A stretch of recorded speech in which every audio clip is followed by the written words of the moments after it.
Pakistan air force दुनिया की वाहिद air force है जिसने इसराइल के जहाज़ तबाह किए और 5 तबाह किए। पिन पॉइंट टारगेटिंग करके निशाना लेके अपने बॉम्ब्स हटा के फेंके। हमने वीडियो रिलीज की थी पाक फिज़ाइया। राफेल 2001 से उड़ रहे हैं, 24 साल से उड़ रहे हैं। दुनिया में 300 के करीब राफेल उड़ रहे हैं। एक भी तबाह नहीं हुआ। इंडिया के पास सिर्फ 36 जहाज हैं। 300 जहाज में से तो कोई नहीं गिरा। पाकिस्तान एयरफोर्स दुनिया की वाहिद एयरफोर्स है जिसने इसराइल के जहाज तबाह किए। उनको सिर्फ ये कहा गया था कि जिस दिन जंग हुई आपका सिर्फ टारगेट राफेल। अब उनके चीफ ऑफ आर्मी स्टाफ और दूसरे कहते हैं अब हम बहुत जबरदस्त हमला करेंगे और सबक सिखाएंगे। तो भाई आपको मई में किसने रोका था? क्या हाल है आपका? ठीक ठाक सर, आप खुद फाइटर पायलट रहे हैं, तो मैं ये जानना चाहता हूँ कि शाहीन जो पाकिस्तान के शाहीन हैं, कहा यह जाता है कि ये पाकिस्तान की हिफाजत की ज़मानत है। और लेकिन दूसरी तरफ जब हम भारत से लड़ते हैं तो हम ये देखते हैं कि 65 से लेके अब तक हम उनकी धुलाई करते आ रहे हैं। ये हमारी हिस्ट्री जब पाकिस्तान बना था वहीं से शुरू होती है। और मैं ये नहीं भूलना चाहूँगा कि पाकिस्तान बनने के फ़ौरन बाद 13 अप्रैल 1948 को कायदे आज़म शदीद बीमारी के बावजूद ज़ियारत में थे। सिर्फ एक मिलिट्री एकेडमी का विज़िट कर सके तीनों सर्विसेज की, आर्मी, नेवी और एयरफोर्स में से, वो थी एयरफोर्स की। आप ज़रा विजुलाइज़ करें, उन्होंने कहा था a country without a strong air force is at the mercy of any aggressor. Pakistan must build up air force as quickly as possible. It must be an efficient air force second to none. ये आज भी इतना ही relevant है। अब आप देखिए, हमारे 78 साल पहले फाउंडिंग फादर ने कहा कि कोई भी कमज़ोर एयरफोर्स के साथ मुल्क दुश्मन की जारियत पर होता है। पाकिस्तान को चाहिए जितना जल्द हो सके अपनी एयरफोर्स को मजबूत करे जो दुनिया में किसी से भी दूसरे नंबर पर ना हो। कोई ट्रेनिंग का कमाल है या कुछ और है कि ये बेसिक क्वालिटी, और जो जाहिर सी बात है उनका विजन भी यही होगा इंडियंस का भी, कि भी हमने एयरफोर्स के साथ करना है। तो इतना वाज़िया गैप हमने कैसे डाल दिया एयरफोर्स इंडिया की और पाकिस्तान के अंदर? देखिए, पाकिस्तान बनने के फ़ौरन बाद 1948 में हमारी लड़ाई हो गई हिंदुस्तान से। उस वक्त तक अंग्रेज़ चीफ थे दोनों तरफ जी। लेकिन हमने ये रियलाइज़ ज़रूर कर लिया कि जब भी जंग होगी हमने आउट नंबर्ड ही लड़ना है हिंदुस्तान से। 1 के 3 या 5 से मुकाबला होगा। हम नंबर कभी मैच कर भी नहीं सकेंगे और करना चाहेंगे भी नहीं। पहली बात ये था। अब हम उस गैप को प्लग कैसे करते हैं? उस गैप को हम प्लग करते हैं 3 चीज़ों से। नंबर 1, जज्बा ईमान। मुझे पता है कि मैं अगर ज़िंदा आऊँगा तो बोनस, नहीं आया तो उससे भी ऊंचा दर्जा। दूसरा हम करते हैं ट्रेनिंग से, जो आपने अभी मई में भी देख लिया। क्वालिटी ऑफ ट्रेनिंग अल्हम्दुलिल्लाह हमारी वन ऑफ द बेस्ट है इस वक्त दुनिया में। और नंबर 3 हम करते हैं क्वालिटी से नहीं, क्वांटिटी से नहीं, हम करते हैं टेक्नोलॉजिकल एडवांटेज।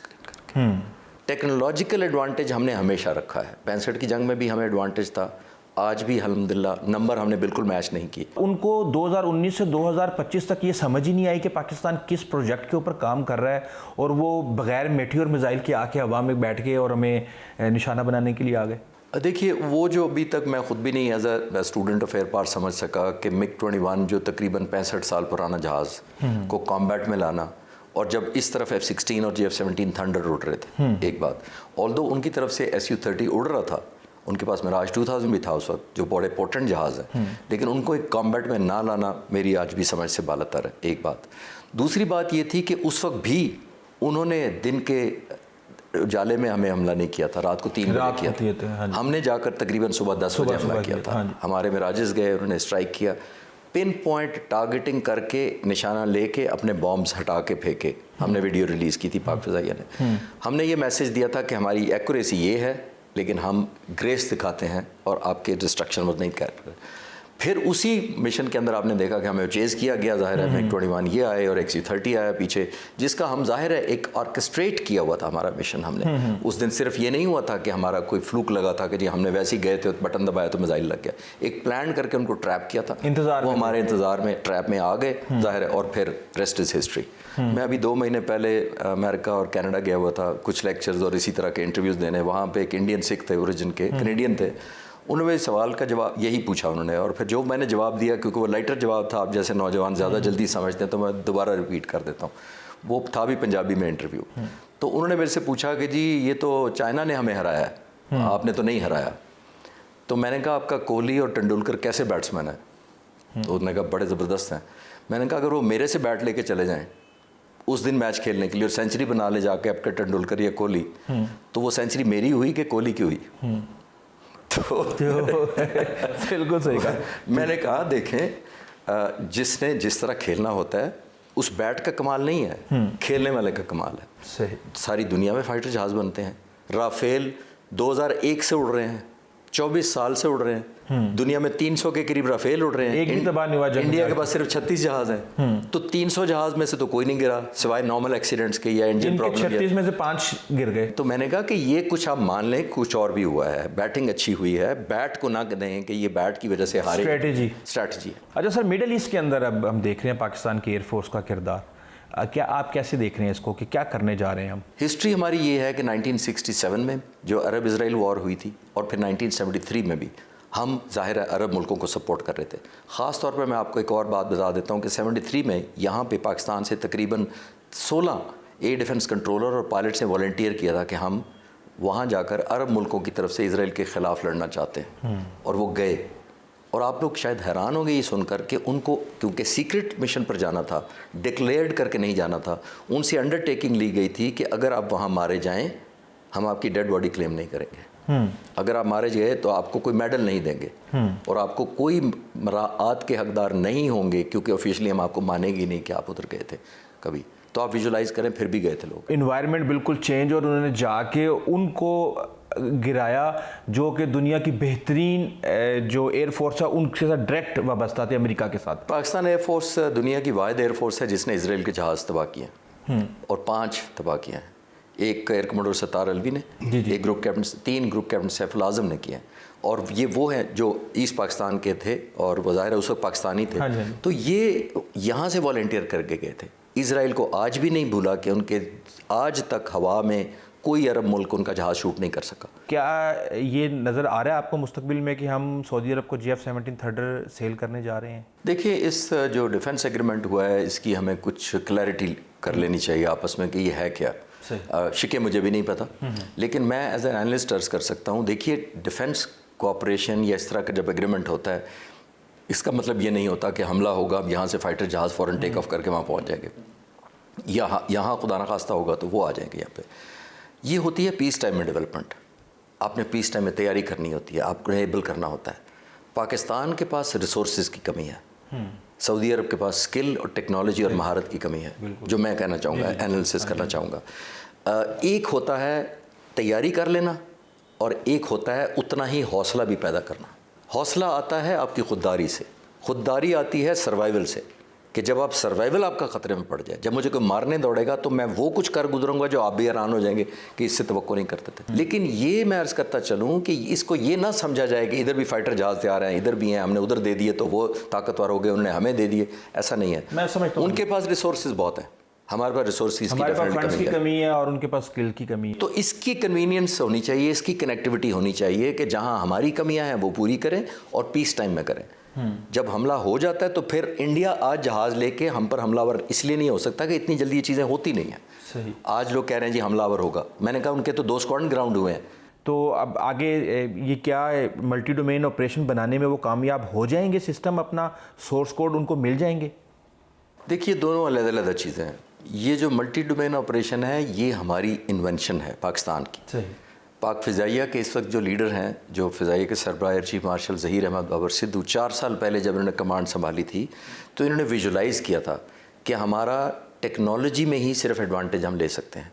तो मल्टी डोमेन ऑपरेशन इन्होंने एक इन्वेंट किया पाक फ़िज़ाइया ने। वो ये होता है कि आपके जितने लड़ने वाले हैं, सिर्फ फाइटर पायलट्स नहीं, ज़मीन पर बैठा हुआ आपका रडार का कंट्रोलर, ज़मीन पर बैठा हुआ जो surface to air missile air defence system लेके बैठा हुआ है वो, जितना ज़मीन पर साइबर कमांड बैठी है इलेक्ट्रॉनिक और EW जैमिंग के लिए, हवा में आपका पायलट, उसके पीछे एयर टू एयर रिफ्यूलर, उससे पीछे इलेक्ट्रॉनिक वॉरफेयर जो रडार कैरी करते हुए जहाज़ होते हैं, और स्पेस से डाटा लेने वाले और सैटेलाइट से कनेक्ट करने वाले ज़मीन पर बैठे, ये सब एक टीम की तरह कनेक्ट करते हैं। ये सारे इक्विपमेंट जो हमें रिकॉर्ड कर रहे हैं इस वक्त, ये सारे इक्विपमेंट मुझे दे दें। अगर मुझे इनको ऑपरेट करना नहीं आता तो मेरे लिए किस काम के? मेरी आवाज़ और मेरी शक्ल, ये बातें आपके व्यूअर्स तक नहीं पहुंचेंगी। क्यों नहीं पहुंचेंगी? क्योंकि ये इनकी इंटीग्रेशन ज़रूरी है मेरे साथ और आपके साथ। लेकिन कहा ही जाता है कि हमारा जो ये सिस्टम था इसके अंदर J-10C ने फायर किया एंड फॉरगेट, लेकिन अवैक्स ने उसको ट्रेस किया। ये ट्रेस कैसे कर लिया कि जाते हुए मिसाइल को, ये तो फिर आप दुश्मन के मिसाइल को भी आप ट्रेस करके कहीं भी मोड़ सकते हैं, ये किस तरह होता है? ये बहुत सारी टेक्निक्स हुई हैं फॉलो, मैं इसकी डिटेल शेयर नहीं कर सकता मीडिया पे क्योंकि आप और मैं दोनों क्यूरियस हैं, बिल्कुल ऐसी, हिंदुस्तानी डेस्परेट हैं, बिल्कुल और फ्रस्ट्रेटेड हैं कि यार हमें बता दो कैसे किया। ऐसी इनोवेशन किया जो चीनियों को खुद नहीं पता था, ये मैं बता सकता हूँ। इतनी ज़्यादा इनोवेशन, नए तरीके इस्तेमाल किए under the leadership of present air force chief कि ये पीस टाइम हुआ। असल बात ये है कि सब कुछ पीस टाइम में देख कर आया। मैं इन पायलट से मिलकर आया था जी, मैंने देखा था कुछ महीने पहले, और चंद 2 महीने पहले मैंने ये अपलोड की थी J-10C के पायलट्स के साथ इंटरव्यूज़। जब मैं इनके साथ देखा था, PL-15 उस वक्त नहीं दिखाए थे हमने, वो लगे हुए थे लेकिन हमने दिखाए नहीं थे सिक्योरिटी की वजह से, कैमरे में नहीं लाए थे। और जब मैंने इंटरव्यू किया, यकीन करें वो आप जैसी उम्र के नौजवान हैं, और जब मैंने पूछा क्या करोगे अगर जंग हुई, मुझे तो नहीं पता था 2 महीने बाद जंग हो जानी है, तो उन्होंने जो लफ्ज़ बोले वो अगर डॉक्यूमेंट्री में आप जाकर देखें तो आपको लगेगा कि ये बच्चे बड़े जज्बाती बोल रहे हैं, क्योंकि आप जैसे यंग ब्लड हैं, वो ज़रा इमोशनल बातें कर रहे हैं। मैंने समझा मैं ज़रा पुराना आदमी हो गया हूँ, अब मुझे थोड़ी सी जज्बाती बातें लग रही हैं। यकीन करें उस रात 6 और 7 की दरमियानी रात जब पाक फ़िज़ाइया ने, टॉप लीडरशिप ने मुझे बताया कि हमने ये फ़ोन किया तकरीबन 1:30 बजे रात को, तो मुझे वही मुलाकात याद आ गई, मुझे वही बातें याद आ गई जब एक नौजवान ने कहा था सर 1-1 इंच का दिफा करेंगे। तो फिर मैंने रियलाइज़ किया कि अच्छा वो ये बातें कर रहे थे, और तब मुझे रियलाइज़ हुआ कि वो कम बता रहे थे अपने बारे में। ये वन साइड ऑपरेशन का क्या है जो दस्तखत करते हुए दिखाते हैं जी कि JF-17 पे पायलट जाने से पहले दस्तखत कर रहा है? इससे पहले हमने देखा कि 1980 के अंदर जब ख़तरा था कि इसराइल हमारे एटमी असासों को तबाह कर सकता है, उस वक्त भी सुना था 2 पायलट्स ने दस्तखत कर दिए थे वन साइड ऑपरेशन के। तो थोड़ा इसके बारे में बताएं सर। ये जो रिस्की मिशन होते हैं, एक मिशन तो मैं कंफर्म कर सकता हूँ क्योंकि मुझे ऑनर हुआ कि मैं दोबारा गया वॉर के बाद इसी ऑपरेशन रूम में, मैं इन्हीं जहाज़ों के क्लिप्स देख कर आया हूँ जो शूटिंग के हैं, इन्हीं जहाज़ों की लॉन्चिंग देख कर आया हूँ, ये मिसाइल फायरिंग की, मैं इन्हीं की वीडियो अंदर की कॉकपिट की देख कर आया हूँ, इन्हीं पायलट से मिलकर आया हूँ, तो मेरे लिए बड़ा ऑनर था। तो अब मैं जब उस मिशन की ब्रीफ सुन रहा था जो हमने S-400 को तबाह किया, वो 1 वे मिशन था। वो मैं एज अ पायलट आपको कह सकता हूँ कि 1 वे मिशन इस तरह था कि वो सुसाइडल मिशन था। वो इसलिए कि ये एक ऐसा मिसाइल जिसको हम हमला करने जा रहे थे, और पीस टाइम में प्रैक्टिस की हुई थी हमने। ये S-400 जो डिजिटल इसके नाम के साथ है, 400 का मतलब ये है कि 400 किलोमीटर पे निशाना बना देता है, टारगेट करते 600 किलोमीटर पे लॉक करता है टारगेट को। एक वक्त में 200 टारगेट को ट्रैक करता है और 36 टारगेट को एंगेज कर सकता है। ये कैपेसिटी है इसकी। जब ये ज़मीन से फायर किया जाता है आने वाले जहाज़ के ख़िलाफ़, तो माक 15 की स्पीड पे हमला करता है उस पर जाकर, आवाज़ की रफ्तार से 15 गुना तेज़, 17,000 किलोमीटर की स्पीड में ये बढ़ता है। तो अब बताइए कितने मिली सेकेंड या माइक्रो सेकेंड की गेम है जब ये फायर होगा और चंद किलोमीटर पे उस जहाज़ को जाके हिट करेगा। माइक्रो सेकेंड की, चंद चुटकियों की शायद बात है जब ये हिट करेगा। ये जो पायलट गए थे इसमें कोई शक नहीं कि सुइसाइडल था, क्योंकि इन्होंने उसकी रेंज में जाकर मारना था, उसके अंदर घुसकर मारना था, जिसमें वो लॉक कर सकता था, चकमा देना था, उसको चकमा देना था, उसको जैम करना था, उसकी EW को ख़राब करना था, उसके रेडार को इफेक्ट करना था, और सबसे बढ़कर उनको जाली टारगेट दिखाने थे पहले। सबसे बढ़कर राफेल 150 किलोमीटर का मिसाइल लेकर हवा में है, और ये मिसाइल नहीं मार रहा है, ये तो इधर बिजी है नीचे मार। तो ये अंडरस्टैंड करने की ज़रूरत है कि एक ज़मीन से इसको इस रडार से ख़तरा है जिसको हमला करने गया था, और एक जो राफेल उड़ रहा है 150 किलोमीटर के मिसाइल के साथ, उससे भी ख़तरा है। प्राइम मिनिस्टर मोदी ने तस्वीर खिंचाई थी आके, क्योंकि मिसाइल ही धरे रह गए थे, हमने रडार को हिट किया था, रडार नहीं दिखाया था। सही सही। पाकिस्तान एयरफोर्स का मुस्तकबिल का जो फाइटर जेट है वो कौन सा आप देख रहे हैं और हम किस तरफ जा रहे हैं? देखिए, ये मई का जो वाक़या हुआ है, दुनिया हमें बहुत रेलेवेंट समझती है अब। जी अल्हम्दुलिल्लाह। यकीन करें, मैं ऑन द लाइटर नोट बताता हूँ, मैं अभी अमेरिका और कनाडा जब मैं बता रहा था ना कि लेक्चर देने गया, तो जो पाकिस्तानी मुझे आते थे वो इस तरह मुझे आके मिलते थे कि शायद मैं ही वो पायलट हूँ।